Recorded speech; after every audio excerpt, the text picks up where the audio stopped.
लंबी बाती और गोल बाती कब कौन से भगवान के सामने जलाना चाहिए?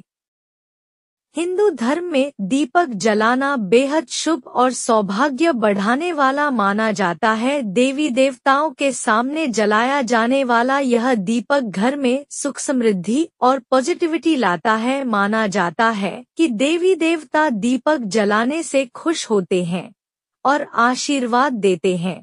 यही नहीं, दीपक जलाने से पितर भी खुश होते हैं और परिवार में खुशियों की सौगात का आशीर्वाद देते हैं। माना जाता है कि दीपक जलाने से घर में खुशहाली आती है। देवी देवताओं के सामने घी का दीपक, सरसों के तेल या अन्य किसी तेल से दीपक जलाने की परंपरा है। पर क्या आप जानते हैं, दीपक जलाने के भी कुछ नियम कायदे हैं।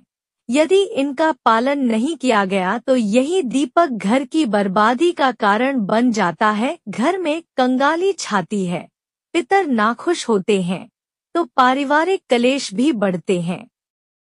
आम तौर पर दीपक जलाने के लिए दो तरह की बाती बनाई जाती हैं, एक लंबी तरह की और दूसरी गोल। अगर आप सोचते हैं कि आप गोल बाती से ही काम चला लें तो आपको बता दें कि आप गलत सोचते हैं, क्योंकि शास्त्रों में दोनों ही बातियों का अलग अलग महत्व बताया गया है। लेकिन ज्यादातर लोग इस बात को नहीं जानते। क्या आप जानते हैं?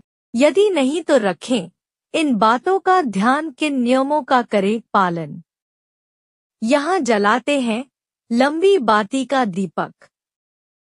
शास्त्रों के मुताबिक यदि आप केवल लंबी बाती का दीपक जलाते हैं तो इस बात का ध्यान रखें कि इस तरह की बाती केवल मां लक्ष्मी, दुर्गा जी, सरस्वती समेत अन्य देवी के पूजन में जलाई जाती है। वहीं कुल देवता के पूजन में आंवले के पेड़ के नीचे ही लंबी बाती का दीपक जलाया जाना चाहिए। माना जाता है कि मां लक्ष्मी के सामने लंबी बाती का दीपक लगाने से घर परिवार में धन की वृद्धि होती है। वहीं कुल देवता के सामने लंबी बाती का दीपक जलाने से कुल की वृद्धि होती है। यही नहीं, लंबी बाती का दिया जलाने से सुख समृद्धि, धन संपदा, ऐश्वर्य आदि भी समय समय पर बढ़ता रहता है। यहाँ भी जलाया जाता है लंबी बाती का दीपक।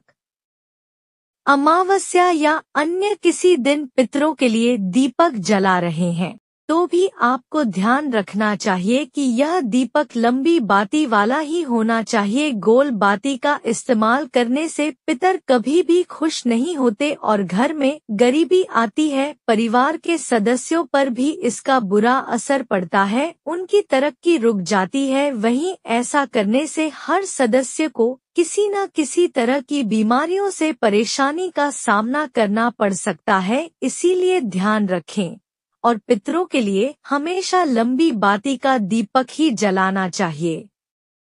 यहाँ जलाना चाहिए गोल बाती का दीपक। गोल बाती को फूल बाती भी कहा जाता है। शास्त्रों के मुताबिक गोल बाती का दीपक ब्रह्मा जी, इंद्रदेव, शिव जी, विष्णु जी सहित अन्य देवी देवताओं के सामने जलाना शुभ माना जाता है। तुलसी के पौधे के सामने भी गोल बाती वाला दीपक ही जलाना चाहिए। गोल बाती जलाने से घर में स्थिरता आती है। इस बात का ध्यान रखने से मां लक्ष्मी प्रसन्न होती है और घर में हमेशा रहती है। इसके अलावा पीपल या फिर वट वृक्ष की पूजा में भी गोल बाती का दीपक ही जलाना चाहिए। इस दौरान भूलकर भी लंबी बाती का दीपक न जलाएं। दोस्तों, उम्मीद करती हूँ कि वीडियो आपको अच्छी लगी होगी, तो ऐसे ही वीडियो के लिए चैनल को सब्सक्राइब कर लीजिए और वीडियो को लाइक कर लीजिए। रोजाना मिलेगी नई जानकारी। वीडियो देखने के लिए धन्यवाद।